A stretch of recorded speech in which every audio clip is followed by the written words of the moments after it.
അഞ്ചൽ മണലിൽ കനാലിൽ കുളിക്കാനിറങ്ങിയ യുവാവിനെ കാണാനില്ല. അഞ്ചൽ കോമള സ്വദേശി ഏകദേശം 32 വയസ്സോളം വരുന്ന ദീപുവിനെയാണ് കാണാതായത്. പുനലൂർ ഫയർഫോഴ്സിന്റെയും പുനലൂർ ഫയർ ആൻഡ് റെസ്ക്യൂവിന്റെയും പുനലൂർ പോലീസിന്റെയും നാട്ടുകാരുടെയും നേതൃത്വത്തിൽ തിരച്ചിൽ ആരംഭിച്ചു. ഉച്ചയ്ക്ക് 1 മണിക്ക് ആരംഭിച്ച തിരച്ചിൽ ഇപ്പോഴും നടന്നുകൊണ്ടിരിക്കുന്നു.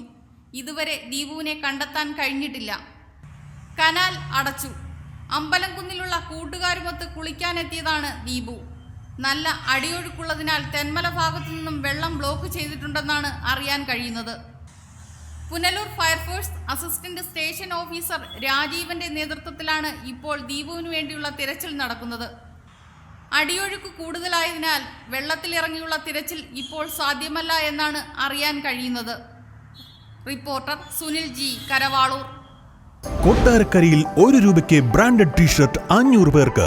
വസ്ത്രങ്ങളിൽ വിലക്കുറവിന്റെ വിപ്ലവം തീർത്തുകൊണ്ട് മുന്നേറിക്കൊണ്ടിരിക്കുന്ന വസ്ത്രമഹാത്ഭുതത്തിന്റെ ഉദ്ഘാടനത്തോടനുബന്ധിച്ച് മാർച്ച് 9-ാം തീയതി ശനിയാഴ്ച മുതൽ മാർച്ച് 11-ാം തീയതി തിങ്കളാഴ്ച വരെ ഔട്ട്ലെറ്റിൽ നിന്നും പർച്ചേസ് നടത്തുന്ന 500 ഉപഭോക്താക്കൾക്ക് വസ്ത്രമഹാത്ഭുതം old Venus theatre compound near government hospital, Chanthamukku, Kollam road, Kottarakkara.